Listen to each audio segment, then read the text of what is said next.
La educación es construcción de ciudadanía, consciente de sus derechos y obligaciones. Rodríguez Silvero y Asociados, consultores interdisciplinarios, presenta el bloque de análisis de actualidad con el doctor Ricardo Rodríguez Silvero. Y el doctor Ricardo Rodríguez Silvero ya está con nosotros en línea, a quien saludamos también. Doctor, ¿cómo le va? Buen día. Buen día a ustedes, a la audiencia también. Bueno, estábamos hablando nosotros de las bondades turísticas que tiene el Paraguay, pero también no podemos dejar de olvidar que es el tema que usted va a analizar hoy, que es también del grave deterioro medioambiental en el que también hay partes del Paraguay, doctor. Efectivamente, habíamos dicho en las entrevistas anteriores, en la de hace 2 semanas, pusimos énfasis en el alto crecimiento económico, pero que es desigual y excluyente, ¿no? En la entrevista posterior, hace una semana, habíamos puesto énfasis en que la justicia social tenía graves desequilibrios en perjuicio de la pobreza extrema. Y en esta entrevista de hoy vamos a poner énfasis en el medio ambiente, porque realmente no solamente lo tenemos descuidado, sino que está cada vez peor, y vamos a ir explicando de a poco en qué consiste ese empeoramiento. Si nosotros nos fijamos, por ejemplo, en los bosques del país, y comparamos las fotos satelitales que se hacían de Paraguay hace 50 años con las que tenemos disponibles de los últimos años, y se nota claramente que estamos en un grave y severo y muy amplio proceso de deforestación. Entonces no es de extrañar que en las últimas estadísticas actuales sobre la deforestación a nivel mundial, Paraguay figure entre los más afectados. Los más afectados son, asimismo, como dice ese informe y que figura en Google, Malasia, Camboya y Paraguay. Esta destrucción de nuestro hábitat natural puede ser vista realmente por cualquiera. No estamos diciendo nada que sea inaudito o inédito, al contrario, es algo que ya se sabe y además está disponible en Internet. Ya no tenemos, como antes, esa continuidad boscosa en el país, sino que se ha producido una fragmentación suelta, es decir, fragmentaciones de bosques separados entre sí, y eso hace difícil ya el equilibrio medioambiental. Es lamentable tener que decir que eso esté ocurriendo en forma masiva. Y como si eso fuera poco, tenemos problemas con la polución de aire, suelo y agua. Entonces eso es lo que nos hace proferir la siguiente reflexión. No prestar atención a las características básicas del crecimiento actual, que es desigual y excluyente, eso va en claro perjuicio de las micro y demás pequeñas empresas. Y no prestar atención a eso es grave.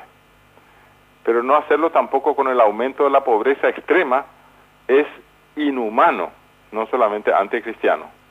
Y es aún peor no tener en cuenta tampoco el desorden medioambiental en que vivimos. Eso ya es algo que parece autoflagelación y masoquismo colectivo. ¿Cómo no vamos a prestar atención en ese ambiente en el que tenemos que vivir todos? No hay otro ambiente que eso. A eso es lo que se llama el hábitat. Y vamos a poner unos ejemplos. Alarmante es lo que ocurre con el lago de Pacaraí, que ya se sabe. Pero aparte de eso, también con la bahía de Asunción y con los arroyos de la capital también. Ahí las aguas servidas se tiran prácticamente en esos arroyos sin ninguna clase de tratamiento. Entonces, ¿qué ocurre? Y el lago azul y límpido que era antes, entre Areguá y San Bernardino y otras localidades, se ha convertido en un gigantesco albañal. Los residuos orgánicos de las poblaciones ribereñas son arrojados sin tratamiento de ninguna clase a ese lago, que además tiene corrientes lentas. O sea, el desagüe que se produce desde el lago de San Bernardino al río Salado es lentísimo. Entonces la consecuencia es obvia. El lago tiene un peligroso nivel de toxicidad y en días pico de alta polución mueren en el lago hasta los peces. Pero además hay otra noticia alarmante. El acuífero Patiño ya está contaminado también. es decir, las corrientes subterráneas de ese acuífero. Acuífero quiere decir aguas profundas, ¿verdad? Que va desde el norte de Asunción hasta el sur, pero bien más allá de Ñemby, bien más allá de Capiatá, pero en el subsuelo. Eso está contaminado también, ya. Eso llega hasta el Pacaraí incluso. Es decir, realmente son malas noticias las que tenemos que dar al medio ambiente, y eso es lamentable en un país que podría ser algo así como un gran paraíso. Y lo que pasa en la Bahía de Asunción ya es preocupante por razones de salud, ¿verdad? Años atrás, las aguas de la bahía desembocaban al río Paraguay a través de dos corrientes, pero una de ellas fue clausurada por supuestas obras de infraestructura necesarias. Hoy en día, la única corriente que lleva agua desde la Bahía de Asunción al río es claramente insuficiente para el desagüe de los vertederos de residuos orgánicos de la capital del país. Porque resulta que los residuos orgánicos de la ciudad de Asunción se vierten en la bahía sin ningún tratamiento tampoco. Y el resultado también es obvio. Esa belleza natural que es la bahía se ha convertido también en otro mega depósito de sustancias tóxicas. Y destino similar están corriendo también los arroyos de Asunción y de otras ciudades del país. Ya no son aguas limpias como las de antes, se han convertido esos arroyos en recolectores y vertederos de basura y residuos orgánicos, tanto los líquidos como los sólidos.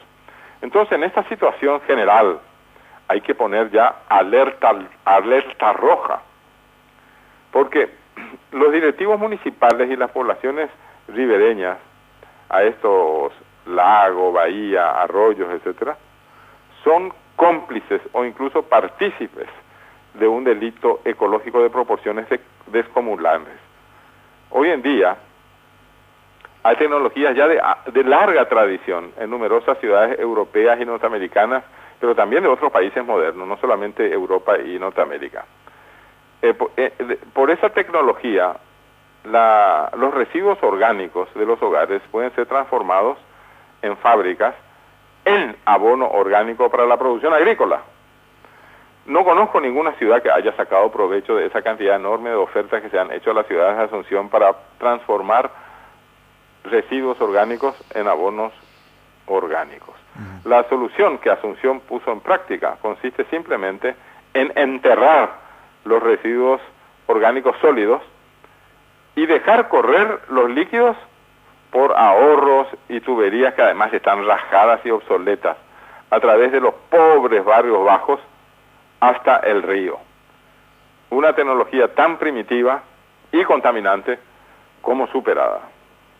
Lamentable tener que hacer ese análisis. Sí, es cierto. Yo recuerdo, doctor, que inclusive para la zona del vertedero Cateura habían proyectos de una fábrica y de convertir la basura en combustible y de esa manera buscar preservar incluso también más el ambiente, pero lastimosamente solamente quedan en proyectos, como bien usted dijo, y seguimos contaminando nuestro río Paraguay. Y nuestra bahía, nuestra costanera es hermosa, pero el río nadie puede entrar por la altísima contaminación que tiene. Nadie debería entrar, pero la población se sigue bañando en la bahía, y en el lado de Pacaraí hay que ver la forma de poner allí a guardias de la salud, llamémosles así, ¿verdad?, que impida que la gente se siga bañando. No deben hacerlo, ni en el lago ni en la bahía, porque pueden ser contaminados con bacterias. Es verdad, es verdad. Muchísimas gracias por el análisis, doctor. Ha sido un gusto. El doctor Ricardo Rodríguez Silvero con nosotros hoy hablando sobre esta problemática ambiental que tiene nuestro país. Este fue el espacio presentado por Rodríguez Silvero y Asociados, consultores interdisciplinarios en inversiones e impuestos. Telefax 612912, celular 0981 450550. Más informaciones en www.rsa.com.py.